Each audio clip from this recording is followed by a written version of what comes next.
Welcome back, Cougar fans. My name is Lindley Southern with CUCougars.com, and this is your Cougar Press Pass.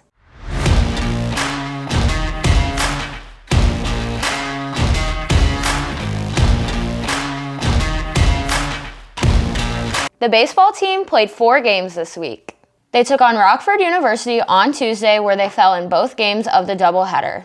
In Game 1, the Cougars fell 17-8. Michael Kasich led the way for the Cougars, going 2 for 3 at the plate with 3 runs scored and 1 walk. Jake Mahler followed suit, going 2 for 3 at the plate with 1 run scored and 2 walks. Cam Buckley led the team in RBIs, collecting 3 in the game. 6 arms dealt for the Cougars in Ryan Ranella, Bryce Jones, Caden Bork, Jack Linko, Kyle Connolly, and Benjamin Teachin. In Game 2, the Cougars fell 9-7. Brandon Mahler led the way, going 2 for 3 at the plate. Yashawn Boswell followed behind, going 2 for 4 with 2 RBIs. Tyler Crater and Jake Mahler rounded out the Cougars with multiple hits, each of them going 2 for 5 at the plate. Crater was the lone Cougar to put one out of the park. 6 arms went to work in Game 2, and Dylan Ferraro, Connor Fitzgerald, Jack Carroll, Elliott Higgins, Blake Hickey, and Linko.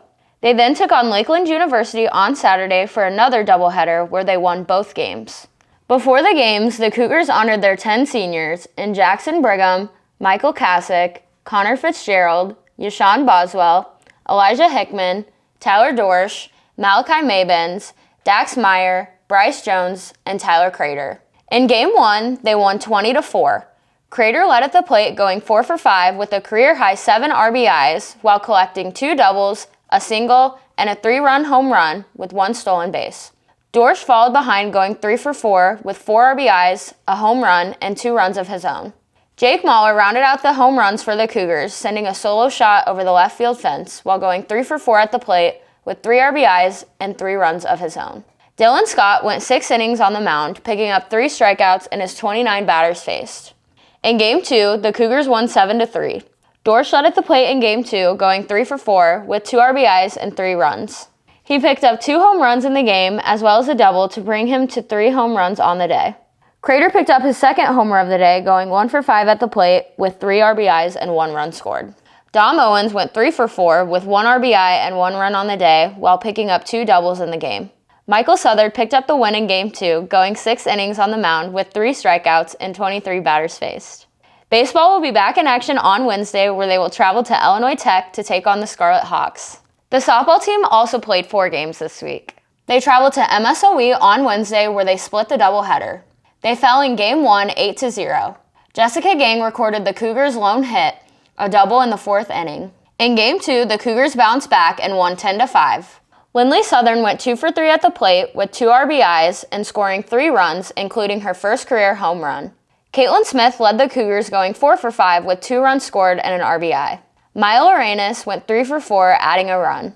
Ashley Schroll took the win in the circle, pitching 4 innings and recording 6 strikeouts on 24 batters faced. They then traveled to Lakeland University on Saturday, where they also split the doubleheader. In Game 1, the Cougars won 6-5. Arissa Santos went 1 for 2, where she also added 2 RBIs. Gang went 2 for 4 and scored 2 runs. Alyssa Campos and Emily Garcia each went 1 for 3. Megan Buska picked up her 6th win on the mound after allowing only 1 run, and Morgan Hofek picked up her 2nd save of the season. In Game 2, the Cougars fell 7-0. Garcia tried to get something going for the Cougars, where she obtained 2 hits, going 2 for 3. Santos was the only other Cougar with a hit in Game 2, where she singled to left field. Softball will be back in action on Thursday, where they will travel to Lake Forest College for their final non-conference doubleheader. The men's tennis team played 1 game this week. They took on Illinois Tech on Wednesday, where they fell 7-0. The duo of Colin Dickey and Reynaldo Leal battled in their doubles match, but were unable to secure a point. Dickey, Kevin Bolins, and Diego Loveshy each picked up points in their singles matches, but were unable to get the Cougars on the board. This concludes their season.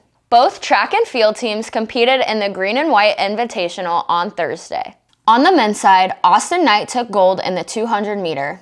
He also set a personal record in the 100 meter for a 4th place finish. The other Cougar to win their event was Jamel Goins in the 400 meter hurdles.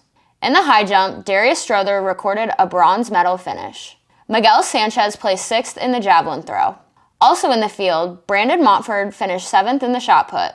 2 Cougars placed in the top 10 of the long jump. Jaden Taylor and Julian Switzer finished 8th and 10th respectively. On the women's side, leading the Cougars was Izzy Fairless with a 2nd place finish in the 1500 meter. In the 3000 meter steeplechase, Ariel Martinez finished 3rd. Anaya Isom also took bronze in the long jump. 2 Cougars placed in the top 5 of the triple jump. Norsa Moore took 4th, while Ari Cope finished in 5th. Tegan Ose finished 4th in the 400 meter hurdles. Also taking 4th was Harmony Cooper in the high jump. In the 100 meter hurdles, Jersey Allen finished in 5th.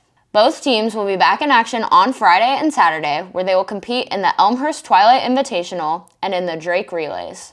Esports will make their first ever appearance in the NECC Nationals and will take on East Central University. Coverage for all of our sports can be found at cucougars.com/coverage. My name is Lindley Southern, and this has been your Cougar Press Pass. Roll Cougs!